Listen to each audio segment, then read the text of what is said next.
Segovinha joga bola. Pô, peraí. Olha o drible que ele tem. Você. Como é que é? Se você não tomar cuidado, vai driblar você também, Segovinha. Segovinha. Segovinha. Segovinha. Puta que pariu, moleque. Caralho, que momento é esse, rapaziada? Caralho, moleque, que loucura é essa que a gente tá vivendo, irmão? Caralho, meu irmão. Botafogo é líder pra caralho do Brasileiro, rapaziada. 13ª rodada. 7 pontos de vantagem. Ah, o Grêmio ganhou, o Flamengo ganhou, o Botafogo também ganhou, irmão. Botafogo vence. Vence. Ponto. É isso, rapaziada. Vamos pra cima nessa... Caralho, moleque. Tô muito empolgado, cara. Primeiramente, peço desculpas aí pela demora no vídeo, né? Porque realmente eu fiquei muito empolgado, já saí, já fui comemorando, encontrei com os amigos e tal. E aí, o vídeo só saiu assim que eu cheguei em casa. Certo, rapaziada? Vamos pra cima falar aqui um pouquinho desse jogo, né? Entre Botafogo e Vasco da Gama. 2-0 Botafogo, com gols de Luiz Henrique e ele, que tava meio sumido, Carlos Alberto. Teve a oportunidade hoje, entrou muito bem e meteu um golaço, cara. Meteu um golaço. Vamos pra cima, rapaziada. Vamos falar aqui um pouquinho sobre esse jogo. Se inscreve aqui no canal Brownie Fogo.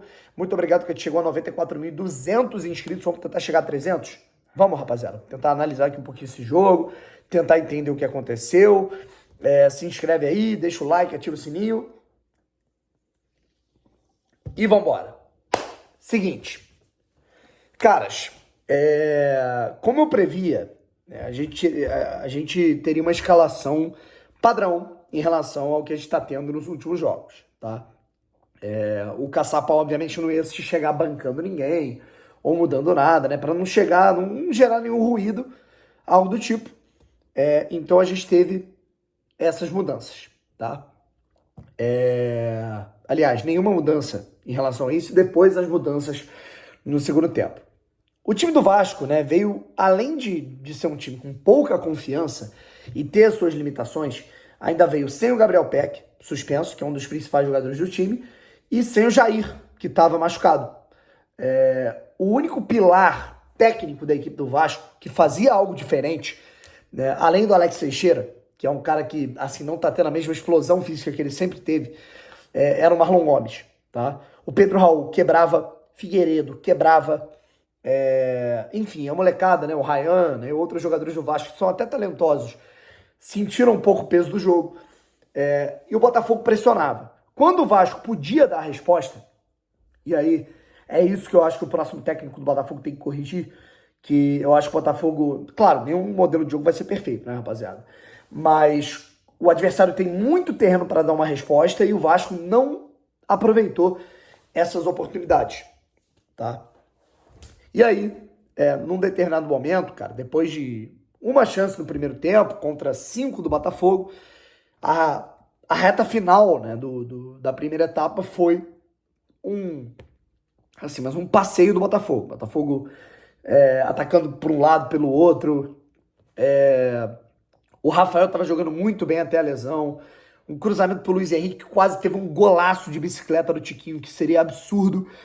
Mas enfim, o Botafogo ele entendeu a dificuldade do jogo contra uma equipe que estava marcando em bloco médio barra baixo.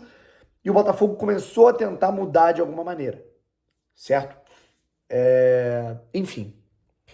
E aí, a gente teve a lesão do Rafael, que é muito complicada, né? O Botafogo até publicou que ele teve uma lesão grave. A informação que eu tenho é de que provavelmente o Rafael tá fora da temporada, tá? Então a gente vai ter o de Plácido, não tem outro lateral direito. O Botafogo vai ter que ir ao mercado, a gente vai falar sobre isso nessa segunda-feira. O Botafogo vai ter que ir ao mercado para buscar uma contratação, tá?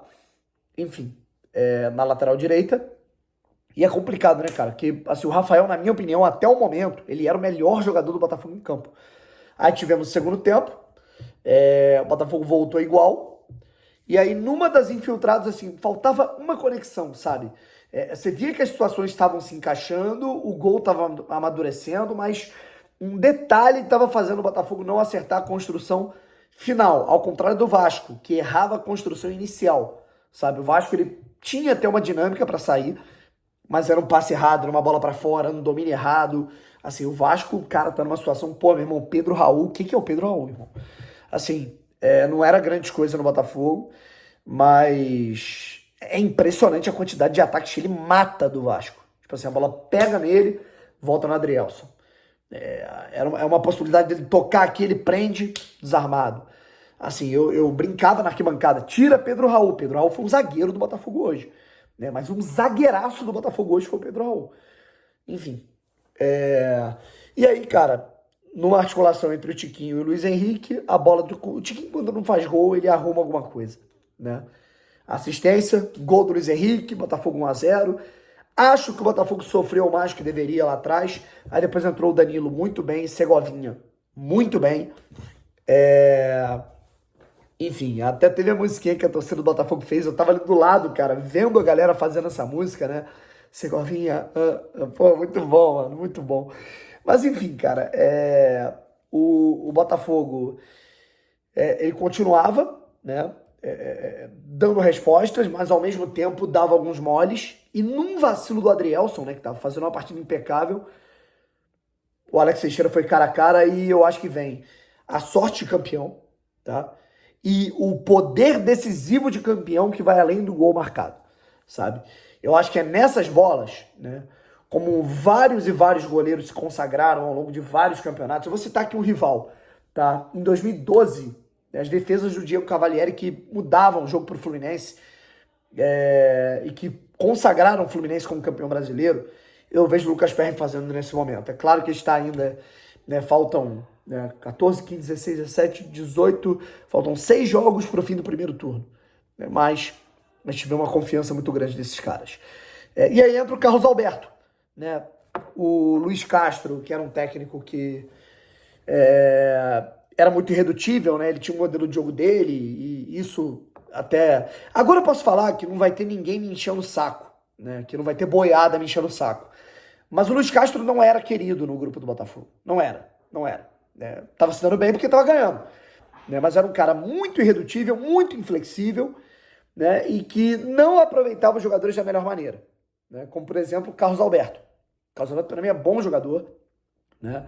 E ele nunca era escalado na ponta esquerda, podendo jogar com o pé trocado. O Carlos Alberto entrou jogando muita bola e meteu um golaço, deixou o Pumita na saudade e fez 2-0 pro Botafogo.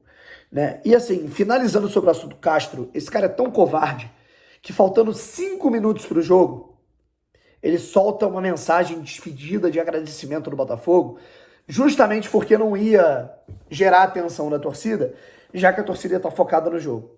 Né? E além disso, ele limita os comentários. Né? Então, Luiz Castro é um tremendo covarde. Na verdade é essa. Luiz Castro é um tremendo covarde. E sempre foi uma pessoa complicada, difícil de lidar dentro do Botafogo. Não era, repito, não era uma pessoa querida no Botafogo. Quando eu falava isso lá atrás, né, e muito disso fazia com que a conexão não acontecesse no início do ano, graças a Deus no Brasileirão as coisas deram liga, né, eu era criticado, eu era chamado de caçador de like, eu era chamado de alguém que estava querendo plantar crise no Botafogo, que eu tinha que abraçar o Mister, né, tá aí. Ainda bem que a verdade aparece, tá? Porque agora o Botafogo continua ganhando, Cláudio Caçapa vai comandar essa transição, vai chegar um novo treinador e o Botafogo continua prosperando sem um problema. Luiz Castro, para mim, era um problema do Botafogo, certo? Independente da vitória, da derrota, Luiz Castro era um problema para o ambiente. E a gente se livrou de um problema, além de ter se livrado de um problema, 10 milhões de reais na conta do Botafogo. Então, é uma situação muito interessante. Até em relação aos jogadores. Os jogadores hoje entraram com um brio lá em cima, né? Para tentar mostrar a todo mundo que esse negócio de que o trabalho do Castro, né?